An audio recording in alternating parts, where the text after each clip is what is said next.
Oh, hello, it's Vicki again.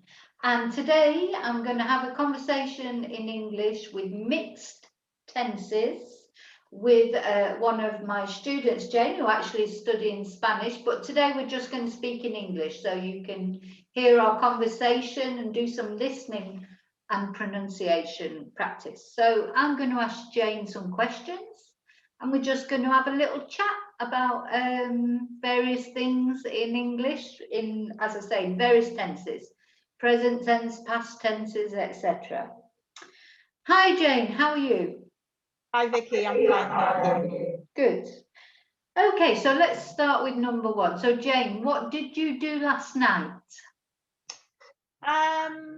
Last night I had some food. I had dinner, and then we watched some television. What about you, Vicky? What did you do? Well, what did you have for dinner? What did I have for dinner?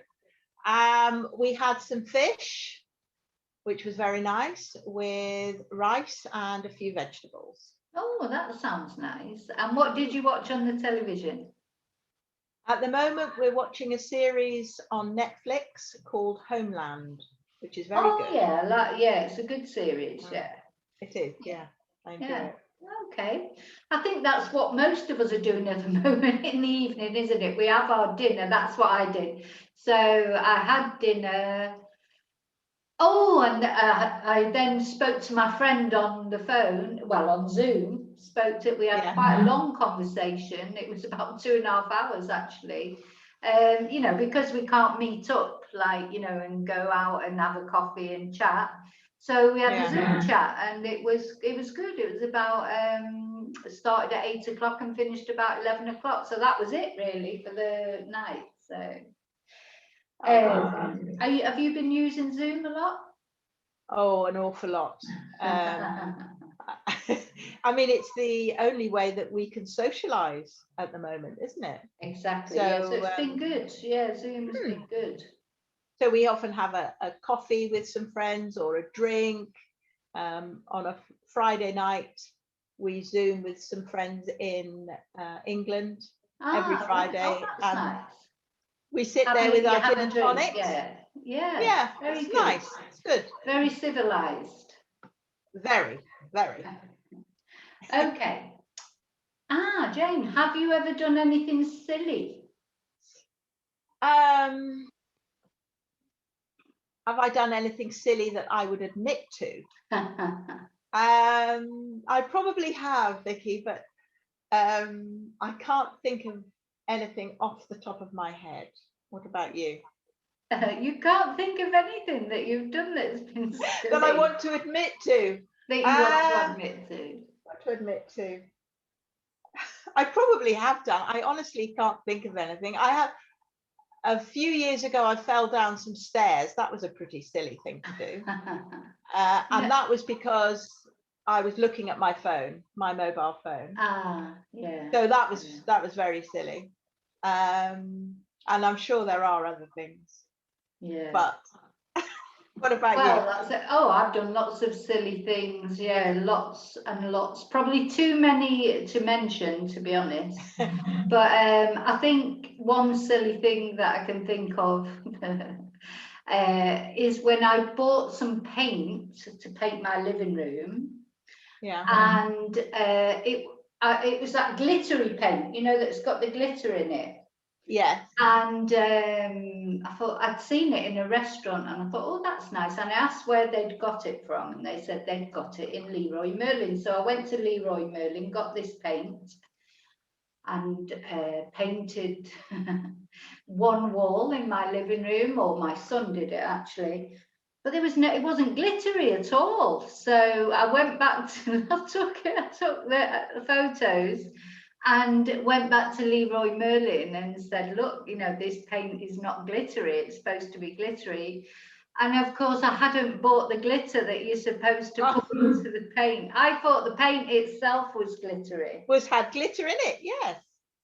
Of course. I realised you had to buy separate glitter, and it was really quite funny because they actually refunded. Well, they gave me the paint again with the glitter. With the glitter. Even though really it was my fault.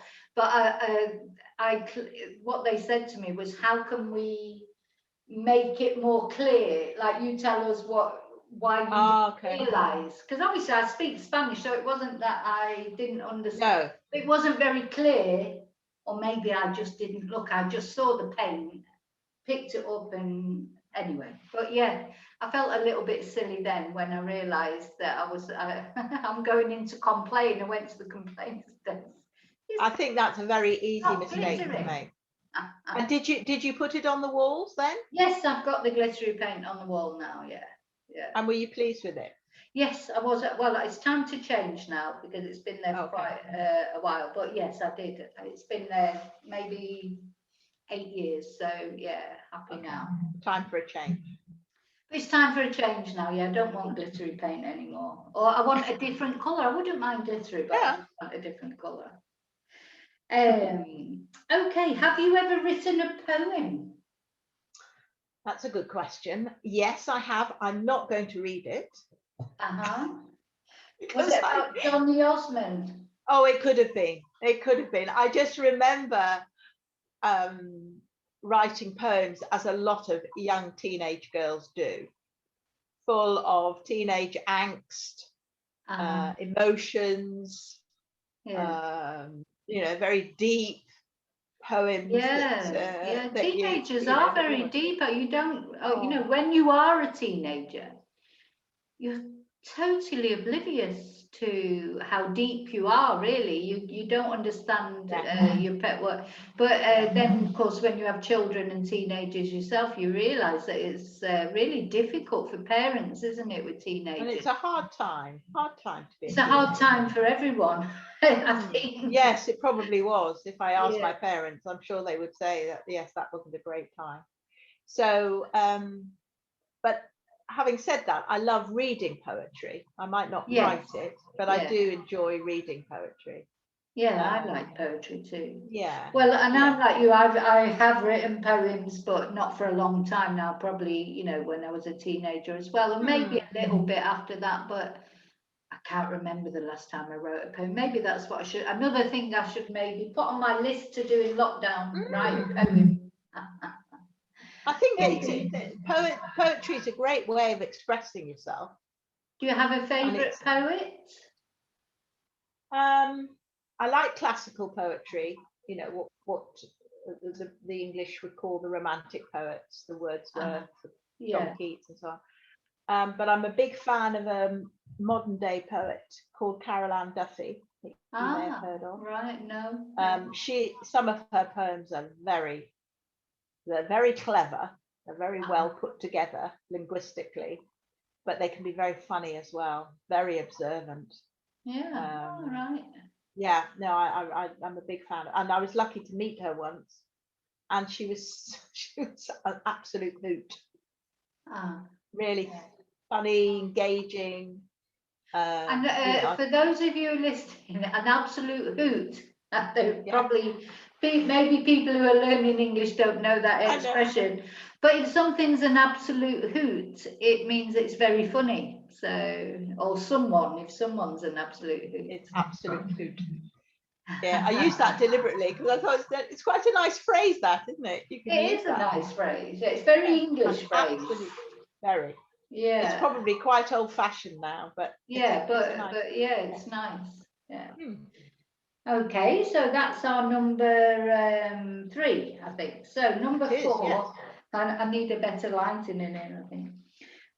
Number 4, when you were a child, did you have any animals when you were a child? In keeping with a lot of young children, I had hamsters and gerbils, and then the family had a dog, which we were all very fond of. What about you, Vicki? Because you're a big dog lover, aren't you? Well, I am, but no, I wasn't allowed any animals. My parents wouldn't let me have a dog, certainly, or a cat, because apparently my mum was allergic, but she wasn't. We found that out later on because after everybody, all the children left home, she then had a cat. So it was, but no, well, I think obviously, I think it was just too much for them to look after, you know, because you know it's like when your kids, kids want a dog and they say, oh yeah, I'll take it out, I'll look after it, and I'll do this, that, and the other, and of course no, they don't. So you always end up. But I had hamsters, yeah, same as you, hamster, budgie, tortoise, all those sort of kind of pets. Nothing, I don't, did we have a rabbit? I think we had a rabbit briefly, but I think I was very young, I don't remember much about that. But no dog. So as soon as I, you know, became a bit more independent, I got a cat, I think. First of all, it was cats. And I didn't get a dog until I went to live in Reading, and I got a little poodle then. And since then, I've always had dogs. So, and the last time my little dog, the little dogs I had before these dogs, who were really old, when they died, I swore I wasn't going to have any more dogs. But I just can't. I can't stand it if I haven't. The house just doesn't feel right, as you know, because you recently lost your little cat. So it's not the same, is it? Afterwards, it's not. No, I'd have one tomorrow in a heartbeat again. But the trouble is, they're a responsibility, aren't they? And once the pandemic is over, we'll more than likely want to travel again. And then you've got the, you know, in some respect, cats are less portable than dogs. If I had a dog, I could perhaps ask a friend to have the dog at home for a while, whereas cats, they're not as transportable. No. Well, it depends if they're house cats. So if they're house cats, then somebody can just come in and feed them, I suppose. But yeah, I won't have any more cats because I love cats, but I think I don't like to keep them in the house. No, you know, I think they should be free, but the problem is when they're free, things happen to them. You know, they get run over, or you know, people so I couldn't stand it. That's right, or they get lost. So I'm sticking to dogs because they you know, you've got more control over dogs really, and what they do. So much as I do love cats, maybe one day I'll have a little kitten or something, but I'm always tempted. But actually, my dogs, they're not that keen on cats. I don't know what would happen if I did get a cat. I don't know if they'd like it. Probably not. Though I don't think they'd do anything to it, but you just don't know, do you? So no. Best to be safe. Best to be safe. Yeah. Okay. So, what did you want to be when you were young, when you were at school? What did you dream of being? I had my future all mapped out. I was going to be a nurse. Yeah. Because, you know, years ago when you were at school in England, I don't know about other countries, but if you were in a girls' school like I was, it was either nursing, teaching, be a secretary, work in an office. So the options were quite narrow, and I quite like the idea of being a nurse. Thought the uniform, and I'd seen a few films with Dirk Bogarde in them, and thought, yes, I could be a nurse and then find a nice doctor and get married. But then I changed my mind and ended up being a teacher. So right, so you changed your mind. Yeah, I think I realized by the time I was about 15 or 16 that I couldn't stand the sight of blood and all the rest, and I wasn't very good at science either. So that was the end of that dream. That was the end of that. Probably a good thing.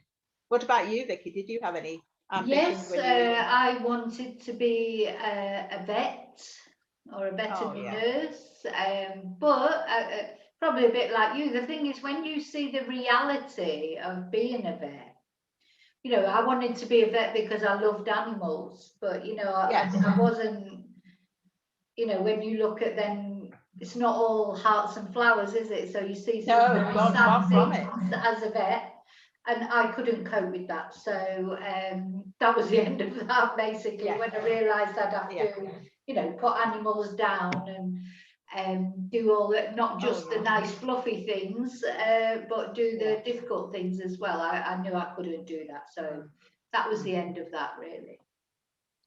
I think sometimes I think I still haven't decided what I want to be. No, I was going to say sometimes it's no good having a plan, is it? Because you often with jobs you just fall into them.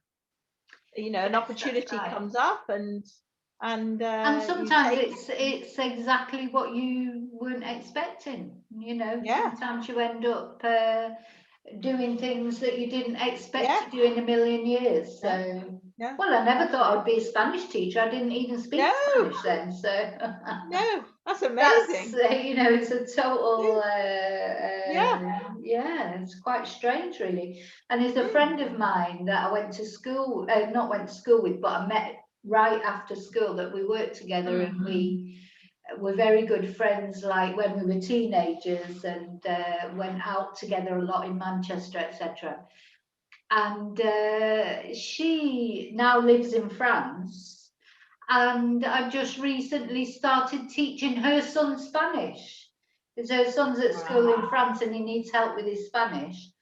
And I said to her, gosh, all those years ago when we were out in Manchester, just like enjoying ourselves and getting drunk and having a good time, never thought that one day you'd be living in France, I'd be living in Spain, and I'd be teaching your son Spanish. Your son, I know. Isn't it's it quite funny? Strange. Yeah, you just don't know what's going to happen in life, do you really? No. Thank God sometimes. Not at all. Yes, absolutely. Okay, so where did you go the day before yesterday? Which was Wednesday, Tuesday. Oh yeah, we lose track of days at the moment, don't we? I know. I don't think I went anywhere on Tuesday. That was Tuesday. I could tell you where I went. That's the day you have your class with me, Tuesday. Monday. Monday. Monday we have a class. We used to have it on Tuesday. We used to be Tuesday. Yeah. Well, we went on a Monday morning. We go for a long walk along the beach, so that's nice. Yeah. So I can tell you where I went 2 days ago rather than 3 days ago rather than 2 days ago. So that was lovely, and it does your mental health. Yes, it's good to get out and your physical to the beach. health. Yeah, it's lovely. Yeah, it is. It's nice. There's not many people about, obviously, at the moment. Hardly so anybody. That's quite nice. Absolutely. Yeah. And what about you? Have you been out this week? Right. So like you, I have to place myself with the days. So Tuesday, I had classes in the afternoon. I don't know what I did in the morning. You take the dogs out? I may have gone to the Mercadona, possibly. That might have been the day I did my shopping. Okay. But do you know what? I couldn't swear to it in court. I either worked on the computer in the morning or I went to Mercadona. Because I did go to Boulevard, but that was yesterday, so it wasn't yesterday. No, it was Mercadona. Tuesday was Mercadona for food shopping. Tuesday morning. Yeah. It's just so exciting, isn't it? Wonderful. So a friend of mine said the other day, in answer to my question, you know, what are you up to this week? And she said, we're having the car serviced. Woohoo! Yeah, it's something different. Exactly. She was really excited. And have you ever studied German, Jane? I have, and I quite liked it. I studied it when I was at school, and I got very enthusiastic about speaking German. And I had a German pen friend, and I stayed with her for 2 summers in a row. And she had a lovely family, and you know, my German really improved. I thought at one point I'd go further with it, and then I can't remember what happened, but I didn't. But I enjoyed learning it, actually. I did. Yes. What about you? Do you speak any German? The same here. I mean, I did German at school, and at first, the first teacher I had you know, your teacher's so important, really. Yes. I remember that I got 92% in my exam, my German exam. Wow. With Mr. Whitty, I will never forget him. He was quite young and handsome, which I suppose helped. Yes. But Yes. then, you know, the following year, I had another teacher, Mr. Evans. I just couldn't get on with his teaching at all. And so I sort of just dropped it. I failed the GCSE and I sort of just dropped it. Oh. But then, no, I went back to it later on and did some courses. I never got a qualification in it. But my same as you as well, I had a German pen friend.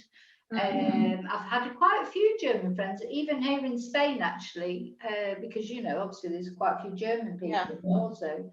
And sometimes I've had students whose first language is German, so I've tried to explain things to them a bit in German. So I've often thought I'd quite like to obviously now really it's just Spanish in my head. So yes, of course. I think if I went to Germany maybe for a holiday or for a period of time and got some practice, it would come back. It would come back, yeah. So I can still understand quite a lot of what people say, but it's when I try to speak, it's just Spanish comes out, so I can't conjure up the German. So, but yeah, I never realised I was good at languages. Then I just didn't. No, it's good. And they weren't really valued, to be honest, Jane. No. When I went to school, it wasn't like considered. I think it wasn't really considered important. So, you know, it's terrible, isn't it? Because English is so widely spoken. I don't think languages are really valued in Britain. I think it's even worse today. Yes, probably, yeah. Because I'm pretty certain it's not compulsory to learn a language now after the age of 14. Really? Oh. But when you and I were at school, you had to. Yeah. And if you were doing, and I did French as well, which I liked as well. But I did better in French, you know, because I had teachers that I liked better, and I did get O-level and A-level French. But again, probably if I practiced a bit, I would remember more. But yes, it would come back. Yeah, it's a shame, actually. It's a shame. That because with it comes a cultural awareness as well. You know, if you learn a language, you then find out a little bit about the culture of the country. That's right, and it opens your mind a little bit, doesn't it? It opens your tremendously. Mind. Yeah, definitely. Interesting. Okay, who did you speak to on Saturday? I spoke to my friend in Wales. She and I worked together for many years, so she gives me all the gossip as to what's happening at the place where I used to work and she still works. So we normally have a chat on a Saturday morning for a couple of hours. And then I spoke to my Spanish friend, of course, and my husband. So 3 people. Oh, and my sister. I speak to my sister most days as well. Oh, do you? She's okay. Yeah. So a few people, not necessarily in person, on Zoom. No, that's right. Well, we're not supposed to. I always speak to people unless from our household. I'm trying to think who I spoke to on Saturday. I don't know if I did speak to anyone. I think my sister-in-law, I normally ring her at the weekend, but that may have been Friday. Again, all the days sort of roll into one. You know, I tend to sort of ring people on a regular basis, but I forget what days I've done what. And it may be that I didn't speak to anyone. I can't even remember what I did on Saturday. Gosh, awful, isn't it? Really. Okay. Did you always do your homework at school, Jane? Were you a good girl? I was a very good girl at school. Yeah. What about you? Oh, always, yeah. I was such a goody at school. Because I loved school. I absolutely loved it.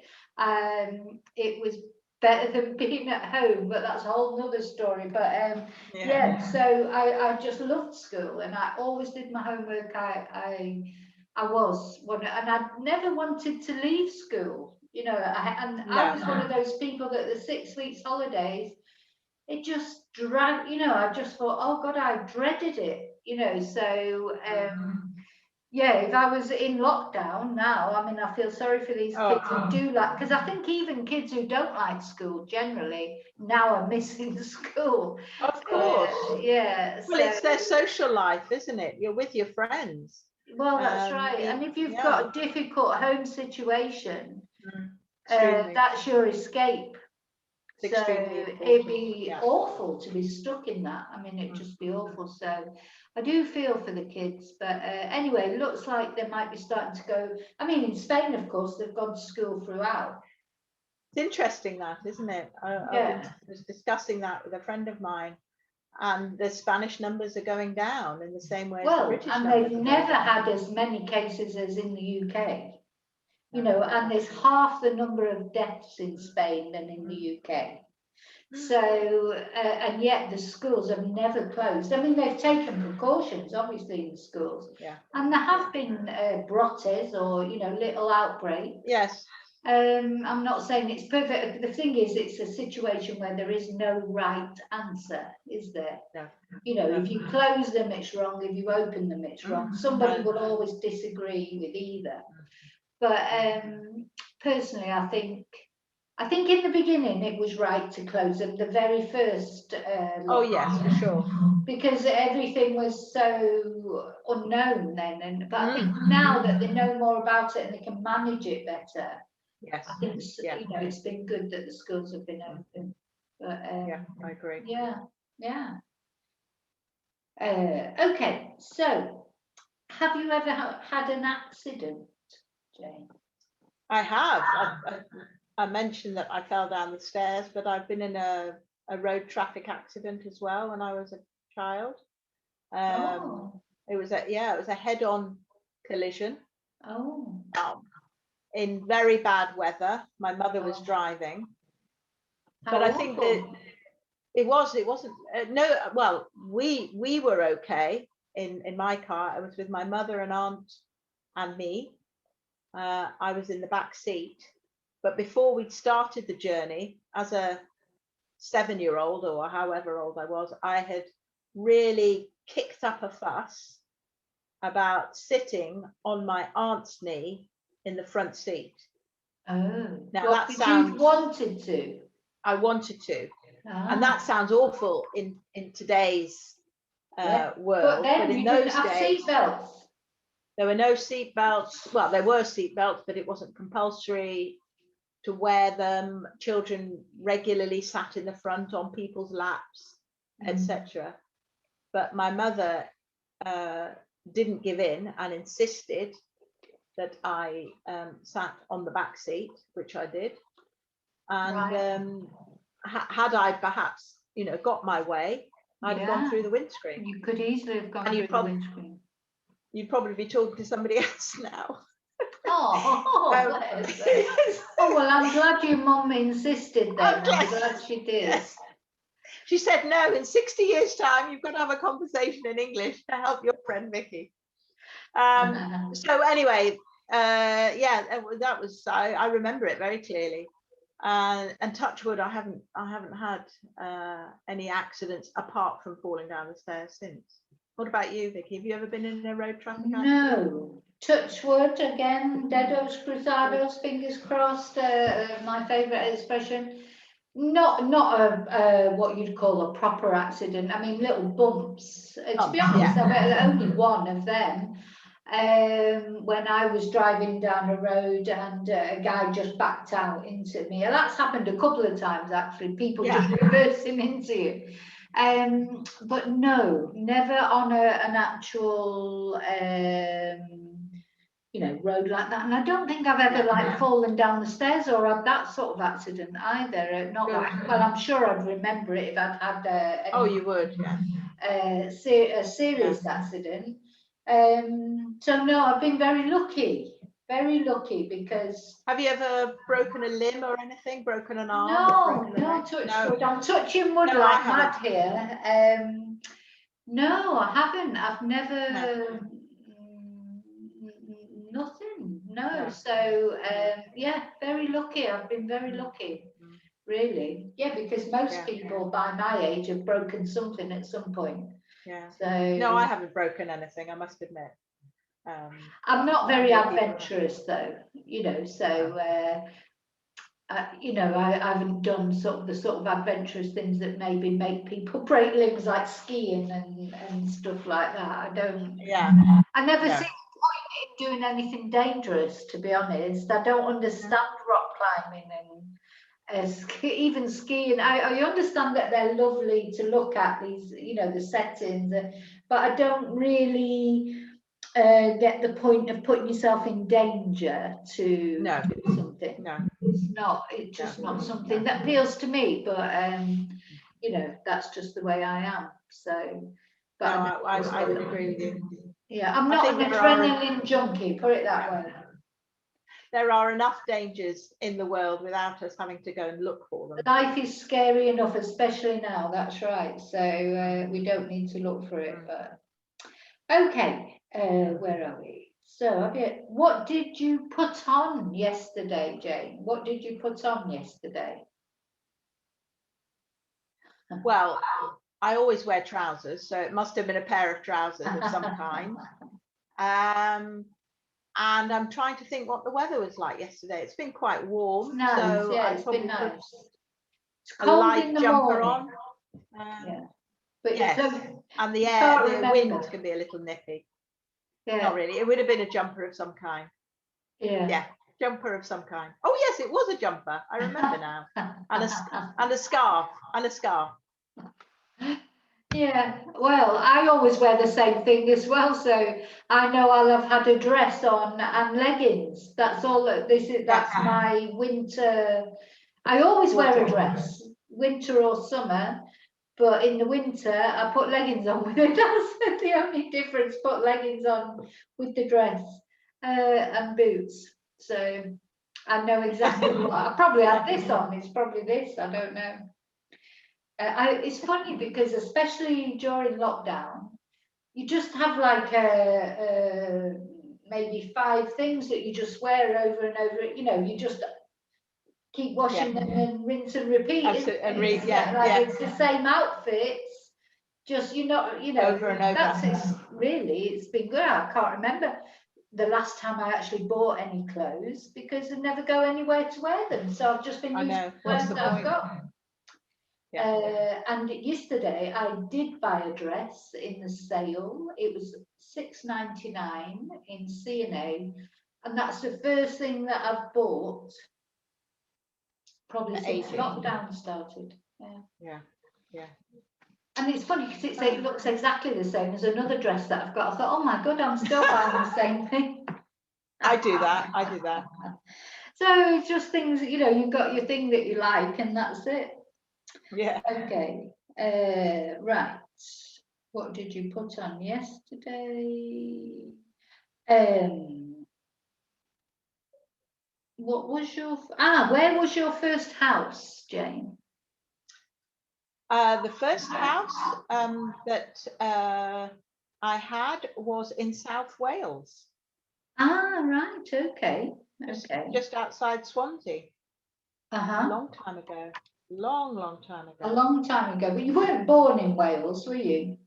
No, I was born in the south of England in a place called Yeovil in Somerset. So obviously I don't remember that. And I spent most, all my years until I went to university, till I was 18, in Poole in Dorset, which is near a resort called Bournemouth. Right, okay. But the first house you bought was in Wales? Was in South, because that's by the time I was in a position to buy a house. I had a job after university and I'd stayed in Wales. I didn't go back to the south of England. So I bought a house there. Or we bought a house. I was with a partner then. Yeah. Okay. What about you, Vicki? Well, my first house that I bought was in Reading.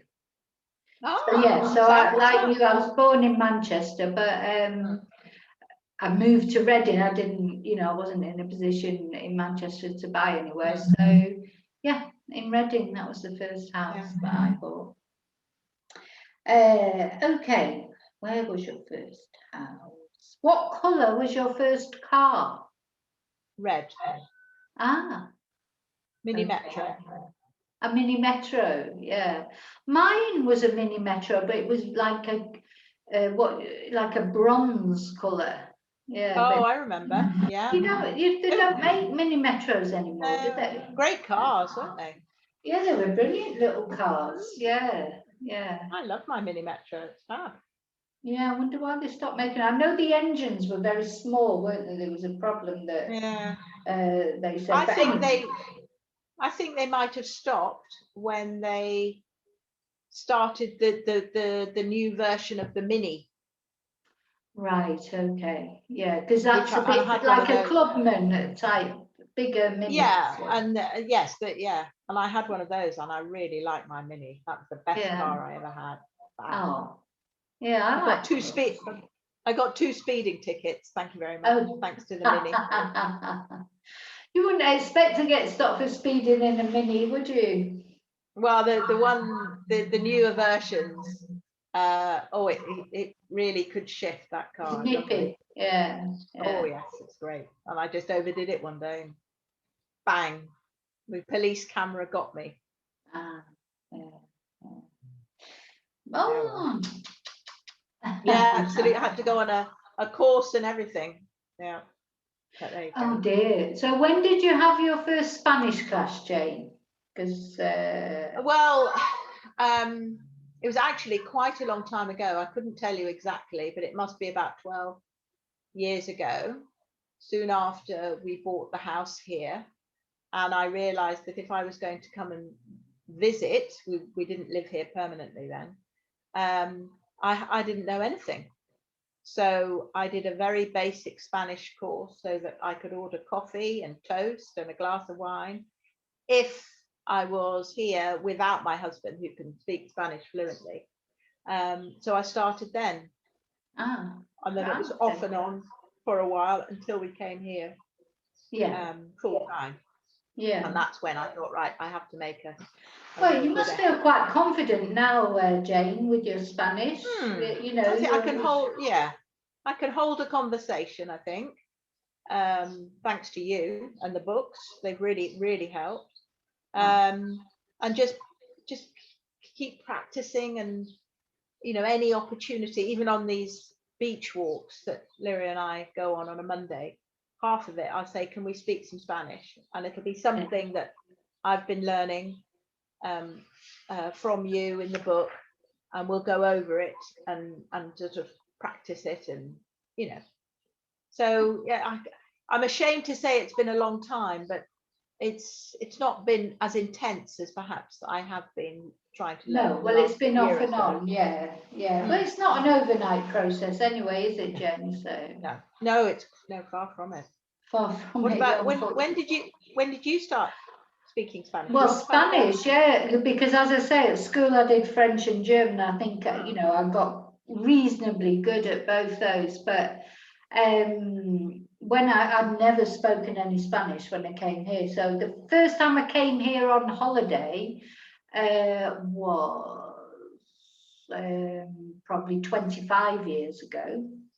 And then I've lived here 23 years. So I started learning Spanish properly when I came here. So so quite a long time ago. But I think like everybody else, I sort of started off, there's always a waiter in the local bar who does a few classes or what have you. And, there's this classes in this bar, and they're great. I'm not decrying, they're better than nothing, but they don't really work for learning Spanish properly, I don't think. No. I tried those, and then I did an intensive course in Torrevieja. And then I ended up working there and teaching English there.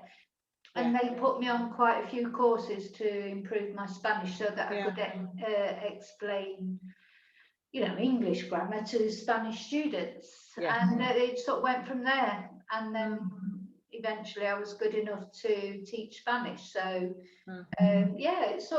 it's funny, like again, how things happen. You sort of wasn't a plan. No, I wasn't intending to end up teaching Spanish more than English, to be honest.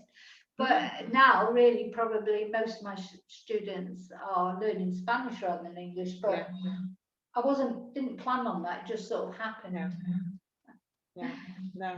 But I loved it. I think that was apart from the fact I had the impetus, obviously, because I lived here in Spain. And I thought, I cannot live here unless I speak Spanish. I just couldn't. No, do it. absolutely. No. And I had a young, Jack was only a baby, really. So a toddler by the time I'd started learning. I thought, I can't do it. He'd be going to school. I need to take him to the doctors, all those sort of things. Absolutely. Yeah. And so I did. It was a bit of a mission for me to learn, but I enjoyed it as well. So, and whether the other languages that I've done before helped, because I didn't. I found it easier than the other two languages. So whether that's because I'd already learned two languages before, or whether that's because Spanish is perhaps, or maybe it just clicked. Sometimes things just click for people. So I don't know, but. And then the next thing I was teaching Spanish, and the rest is history. And the rest is history, and it doesn't seem like all those years have gone by. It seems like yesterday, really. But anyway, that's life, I suppose. So why did you come to Spain, Jane? Well, a couple of things. My husband is Spanish, and he has a Spanish background. Which obviously relates to his parents who had fled Spain years ago due to the civil war. So there was always a pull for him to come back to a country that, although it wasn't his birthplace, had a big part in his family's history. And then the more obvious thing, Spain is a lovely, interesting country. The weather is beautiful and very appealing to Northern Europeans such as us. And then there was an opportunity to buy a property which suited us in terms of our family life. We'd come to the end of camping holidays and things like that with the two sons that we have. So we took the plunge and bought a house, and then had an opportunity to finish work a few years ago, which meant that we could be here more permanently. So it's actually, again, a series of events which have led us to be here. I think sometimes that's how life happens, isn't it? For me, I came really just for a holiday for a month. I'd already been out and wanted to come to live, but I couldn't at the time because I was still at university and I had to finish my course, and then I was pregnant, and then so there was a lot of things conspired against me coming here. And then when it finally arrived at a time that I could come, I came for a month's holiday and to see how I felt about whether to stay or whether to, and I just never went back again. So I'm still here. So. Lovely. Yeah, but again, it wasn't, some people do plan it, don't they? They sit and they plan it, and that wasn't like that for me. I just sort of lurched into it, and then I was here, and then the next thing, Jack was going to school, and then I was working, and it just seemed to go like that, so it's quite strange, really. And then a few times over the years, I have tried, if you like, to go back. I have had, because I always say to people, you'll always have times where you're a bit fed up because life's not perfect. Of course. Wherever you live. Yeah, absolutely. And you get perhaps a bit homesick or you miss your family and your friends, and absolutely. You sort of miss what you miss. Really doesn't exist in a way, because but you forget that, because otherwise you would never have left if it was that great. No. So I always say to people, when you feel like that, go back for a holiday, see how you feel. And whenever I've gone back, I've enjoyed it, don't get me wrong, I enjoy going back, seeing my friends and family, but I'm always glad to come back here as well. And also I do believe in things. I'm not quite sure what it is, but there's a fate, isn't there? Because a couple of times when I've sort of planned to go back and thought, oh no, I'm going to go back, it's just never worked out. Like, I think when things are the right thing to do, it just seems to doors open, don't they? And it's quite strange how it's been. So I think I'm meant to be here. I'm not quite sure what for yet, but I'm meant to be here for some reason. So well, you're meant to be here for us. To teach Spanish and English. You better not go anywhere. Someone's got to do it, I suppose. You better not go anywhere. Okay. Well, that's good. My friend has just messaged to say 1800 hours, so we're okay. Oh, right, okay. Oh, she's put it off an hour. So just to give her a thumbs up. Jane does like an intercambio with her friend Lolly, with a bit of Spanish and a bit of English. And actually, if anybody out there is looking for somebody to do that sort of thing with, there's quite a few of my students who are learning Spanish would probably like to do an interchange with someone who's learning English, you know, independently sort of thing. And so I'm going to start maybe putting that more in the posts that are doing that people can get together in the, you know, in the comments, that someone can say, well, look, I'm looking for someone to practice Spanish with. So there's no reason why, because I've got people who are studying English and people who are studying Spanish watching the videos.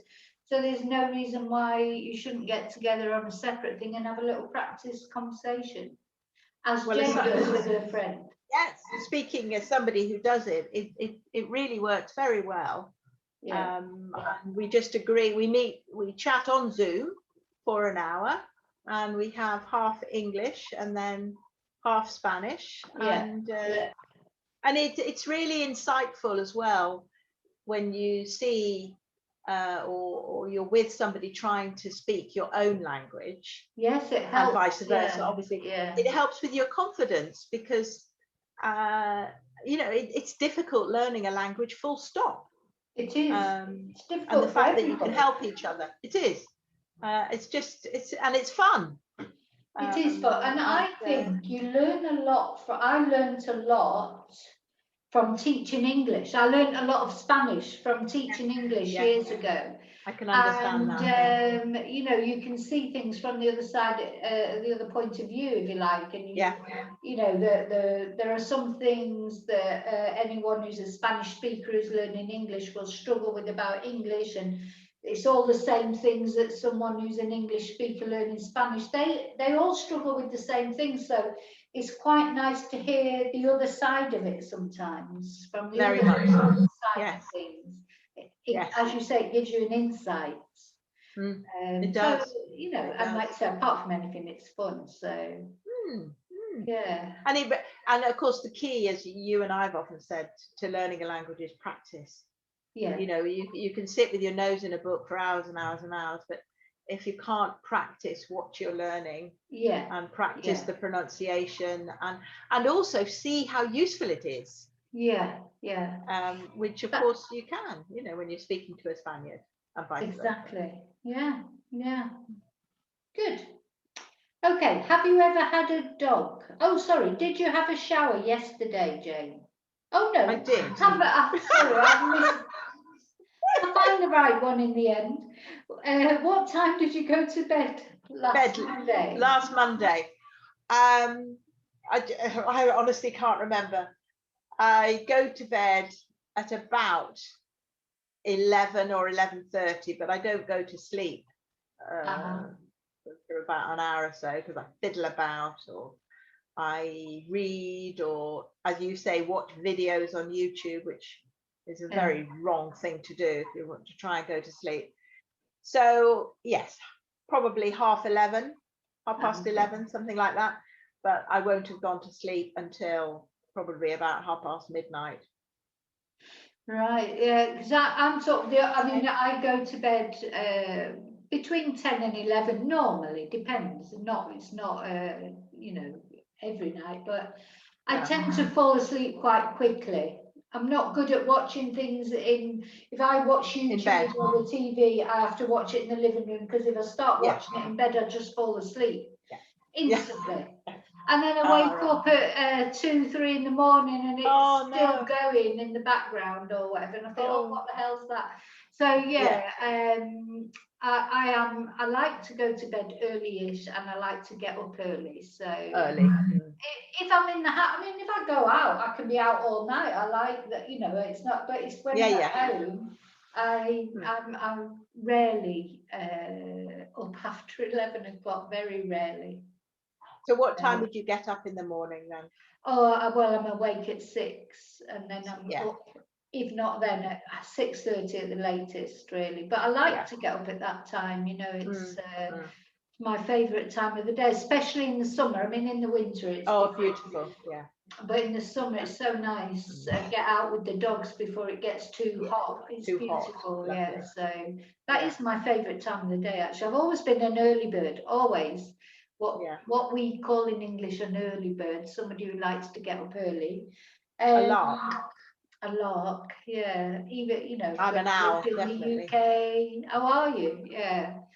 Oh no, and it's driven me mad actually in Spain sometimes, because nothing's open. You know, in the UK everything's open. The gyms are open at 6 o'clock. You can get to the gym at 6, or go shopping, do your shopping. The supermarkets are open. And of course, Spain, you've got to wait till 10 o'clock sometimes, well, 9 o'clock definitely. And it has driven me mad, that a little bit. But the supermarkets in San Miguel are open quite early for the workmen. So but you know, it's all right if you're just getting a few bits or whatever. But so yes, I am an early bird. I'm perhaps living in the wrong country for that, because you know, but it's so beautiful, and I think it's the energy level as well. That's what they say. The energy levels are high, aren't they, in the morning? So they are. And then as the day goes on, the energy is going to get. Oh, Jesus, God bless you. Yes. Thank you. But anyway, so that's what time so let's see, what's the next? Oh, did you have a shower yesterday? A bit of a personal question. No, I did. Just really to practice the.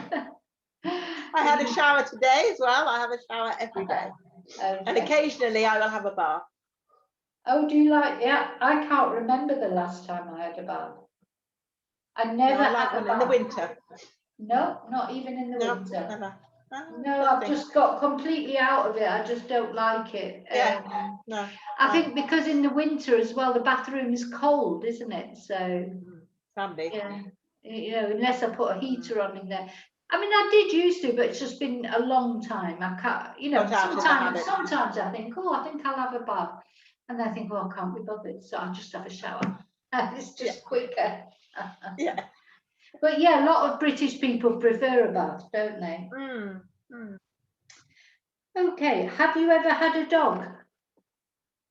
Yes, the family had a dog years ago. Right. But since I, had my own home as an adult, I prefer cats. I do love a cat. I've always loved cats, and I, like you were saying earlier, I did have 2 cats, and then both died. But they were a big age. They were 21 years old. But I miss them every single day.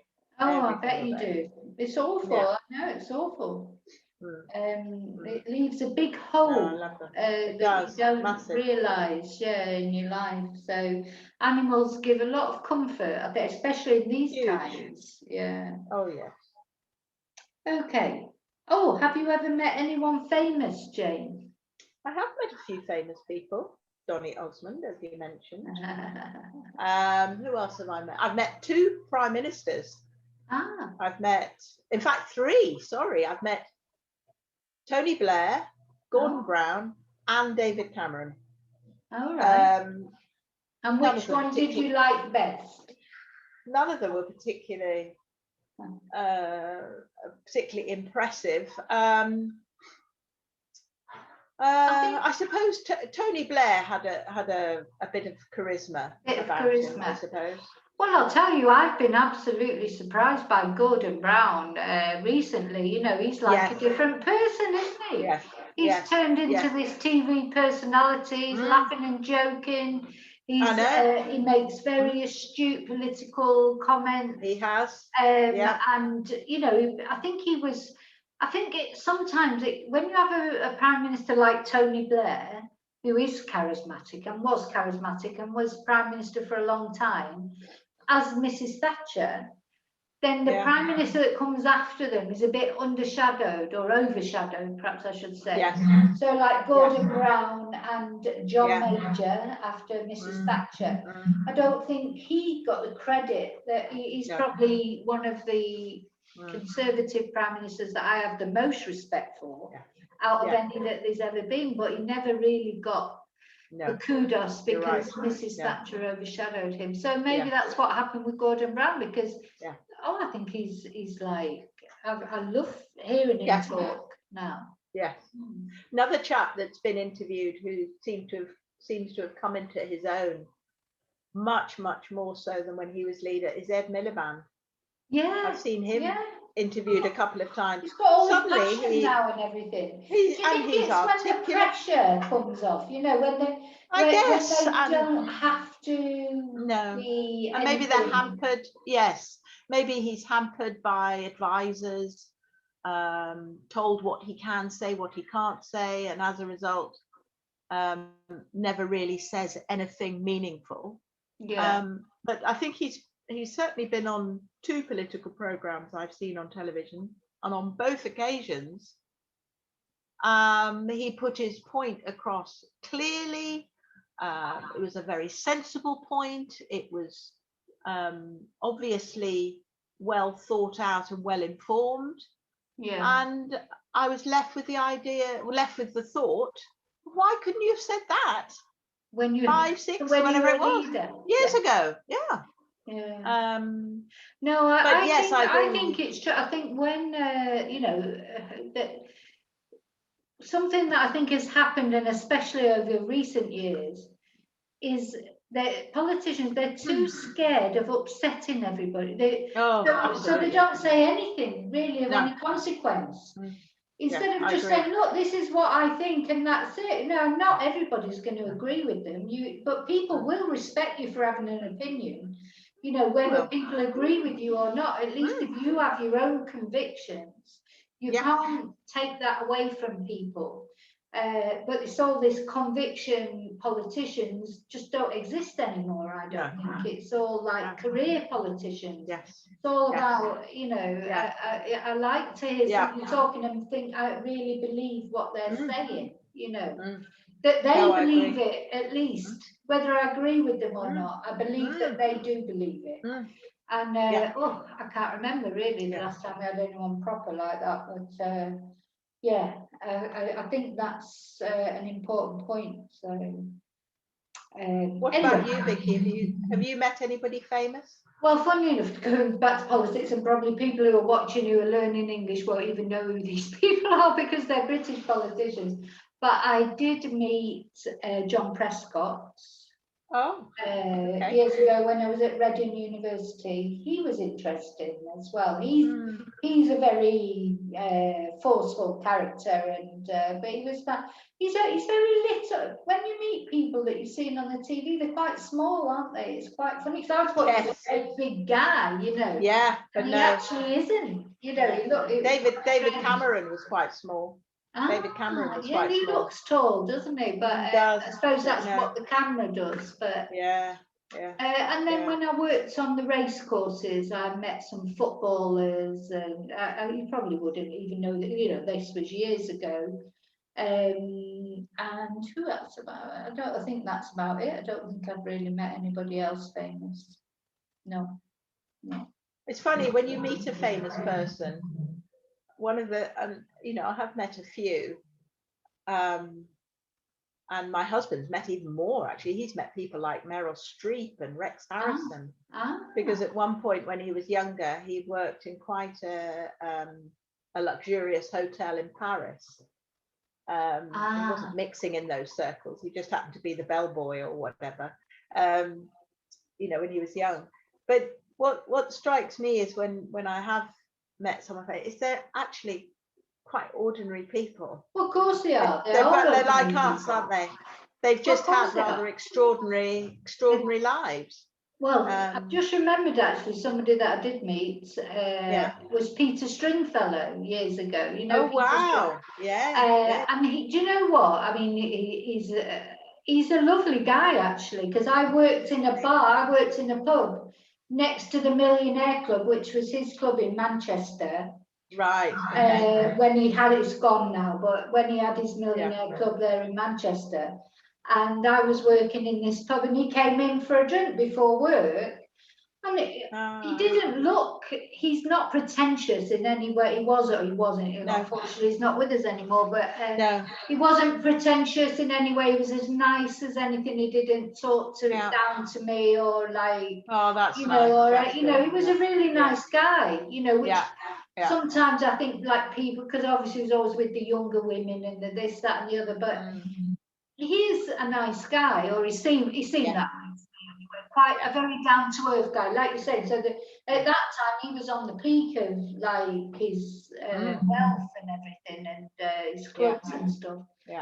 And he was nice. So that's. I think I probably have met other famous people. You can't remember? No, some people from Coronation Street and things like that. But anyway, Well, a funny story is one of my sisters.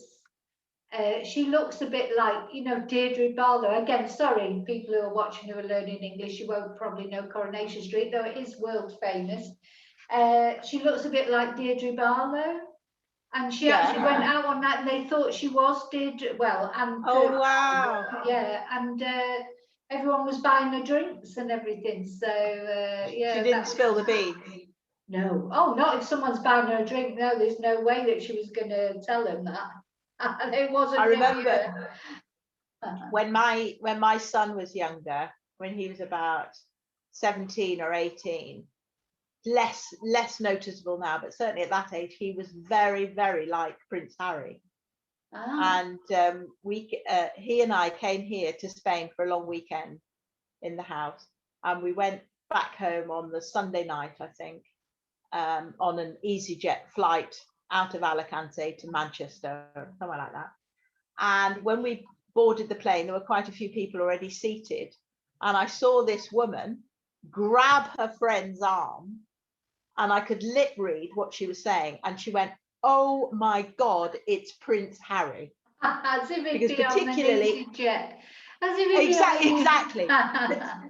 It was just in profile, particularly. He did at that point, his similar colour hair, similar hairstyle. He's tall, lanky, like Harry was.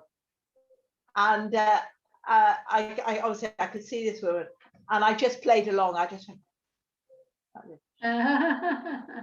and we went and sat down. Nothing came of it, but I thought exactly as you just said. I'm sure after a while, or her friend would have said, "What on earth would Prince Harry be doing on an EasyJet flight to Liverpool on a Sunday night with one woman, not even a bodyguard or anything like that?" I think I'd play along, wouldn't you, if I looked like somebody famous?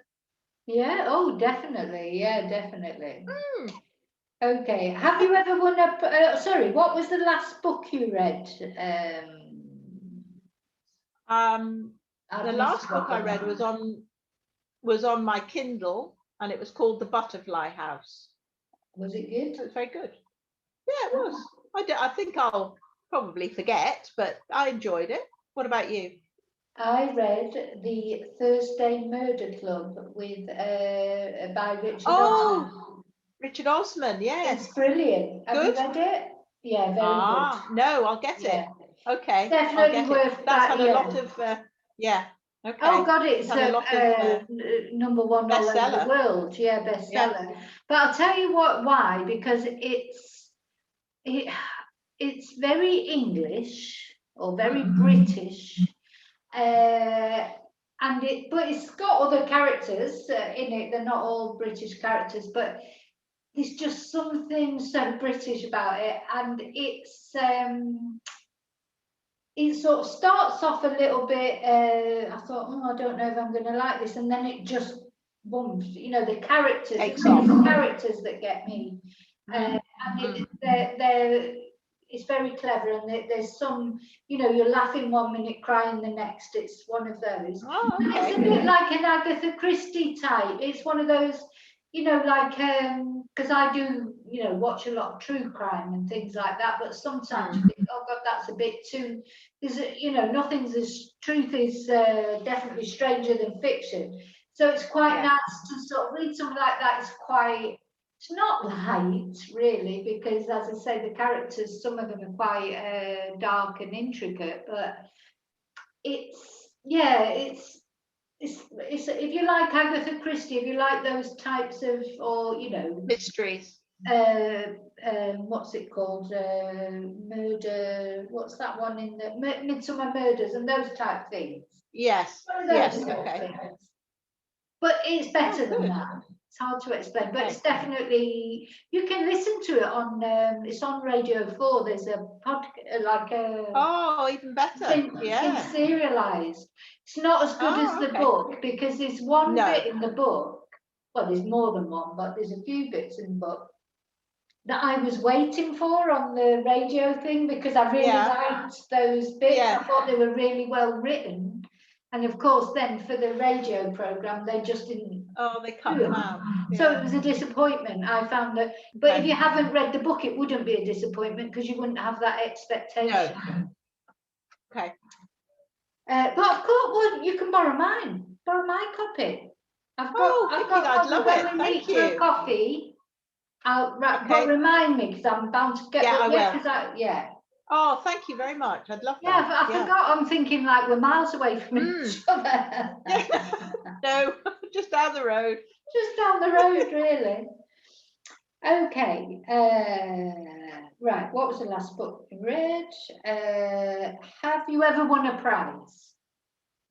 When I was a child, yes. I think I won a race in a sports day or something like that.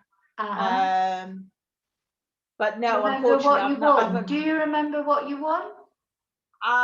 They were usually books in those days. I think I had a couple of prizes that were books. But no, I haven't won anything like the lottery or a prize from the television, like a new car.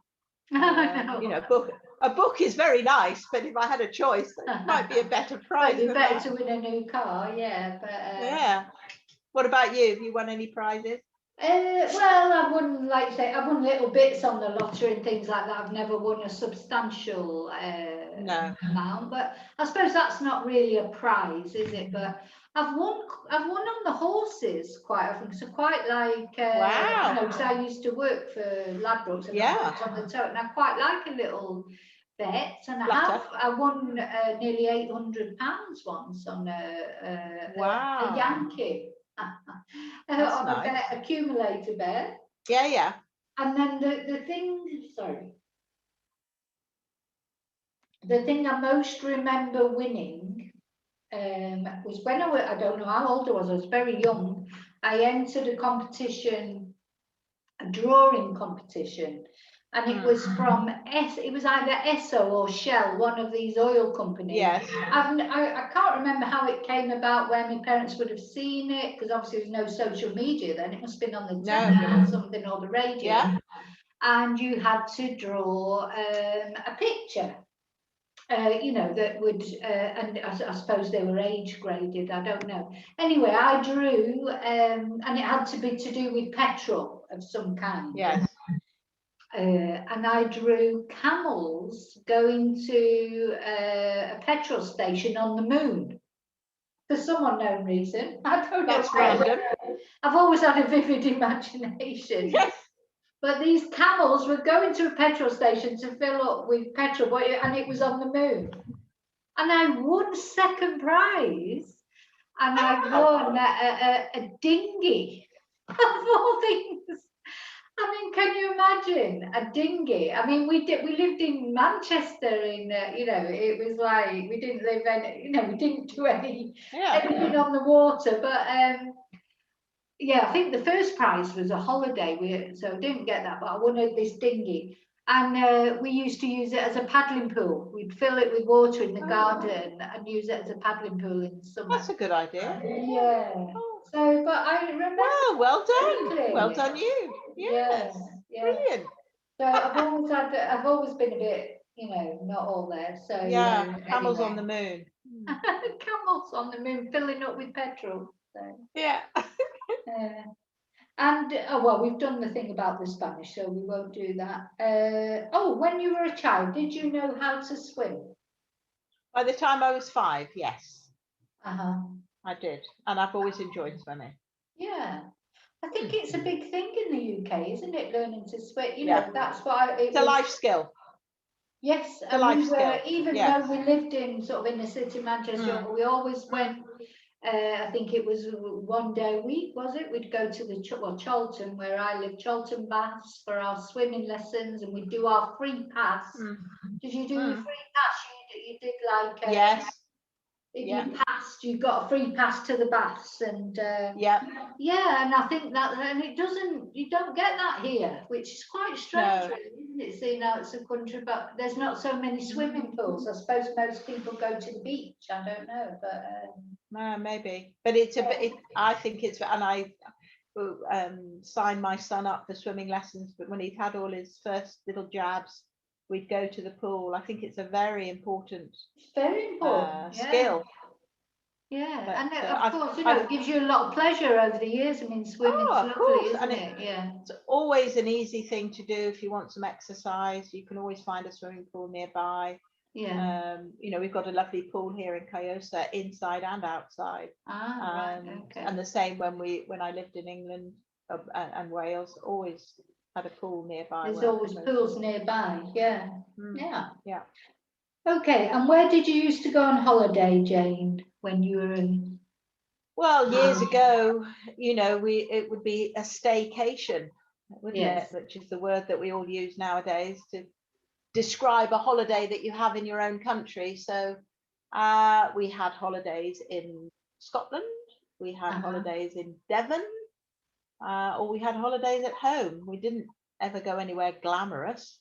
No. We had, never went on a plane or same here. No, I was 16 before I went on a foreign holiday with my friends, and we went to campsites, caravan sites, South Wales. Those it would be Pwllheli. That was a place we went to. Pontins, those sort of places.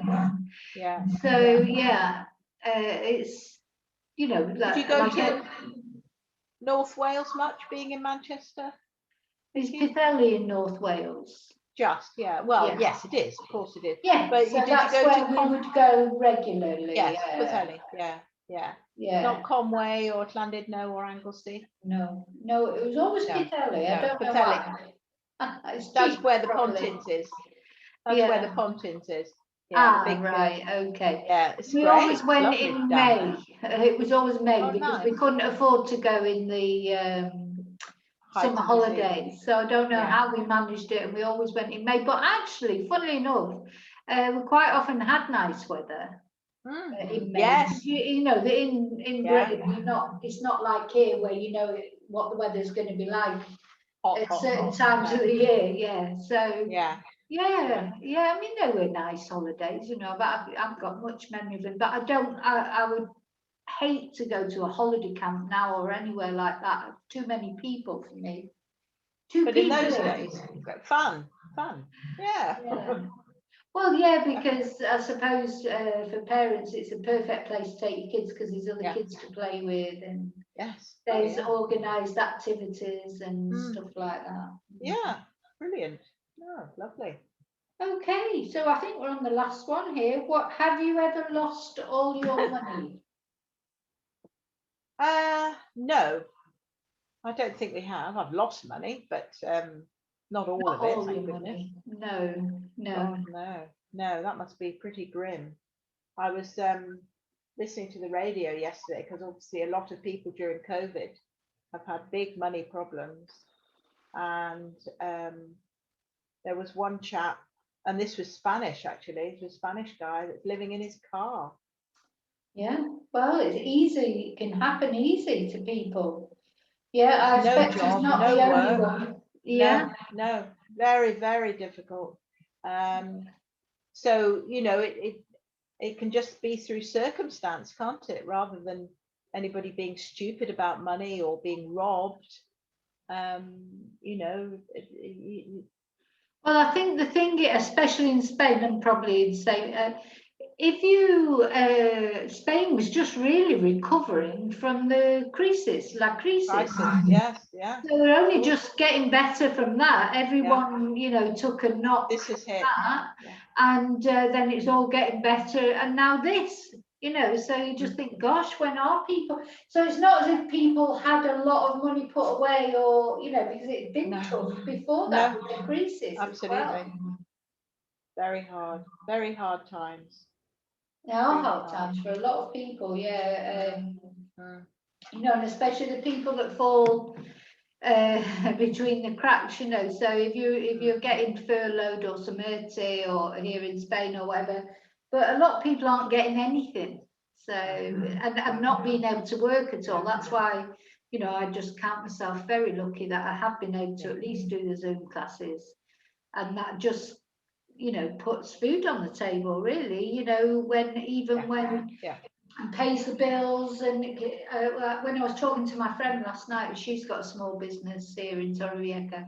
We're all just treading water at the moment, you know, so she's open, but you know, it's just about earning enough money to keep things ticking over. So you know, we just all trying to keep going, and then you know, I don't, but then there's some people who haven't been able to do that, like the bars and restaurants, especially. Very hard. It's awful. It must I be think awful. too.